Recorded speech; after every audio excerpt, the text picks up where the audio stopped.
I tossed my baby's diaper into the ocean. To my surprise, it attracted a whole school of fish. That's when it hit me. This thing was the perfect bait. I started trying to spear them, but I was already low on strength. No matter how hard I tried, I couldn't catch a single one. I collapsed on top of the container, completely drained. Then I looked up and saw a plane flying overhead. I climbed back into the container and grabbed a piece of broken mirror. But on my way up, I didn't notice the jagged metal. It sliced deep into my thigh, but I didn't have time to react. I raised the mirror, trying to catch the plane's attention. It was too far away. I watched it disappear slowly into the sky. There was no medical help out here. A wound this big could be deadly if it got infected. I poured alcohol over it, scrubbing the cut with my hands. Then I used some wires to build a makeshift fishing net. I threw the diaper back in as bait. This time, I caught a fish. I didn't even hesitate. I ate it raw. It was the best thing I'd ever tasted. I wrote rescue notes and sealed them in plastic lunchboxes. One by one, I dropped them into the ocean. That night, I made an alcohol lamp to keep my baby warm. She finally fell asleep.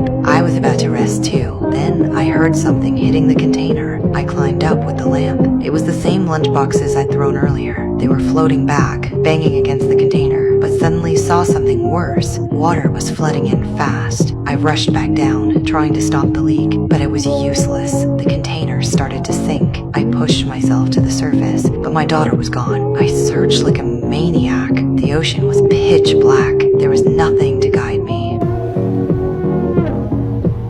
I heard her crying. I used my last bit of strength to swim toward the sound, and there she was. I lay beside her, whispering my final words. I was ready to give up. By morning, a fishing boat spotted the floating baby. A woman pulled her aboard. She noticed a rope tied to the raft. She followed it and dragged my unconscious body out of the water. She did everything she could. Eventually, I came back. I sat on the deck holding my daughter for the first time in forever. I knew we had made it.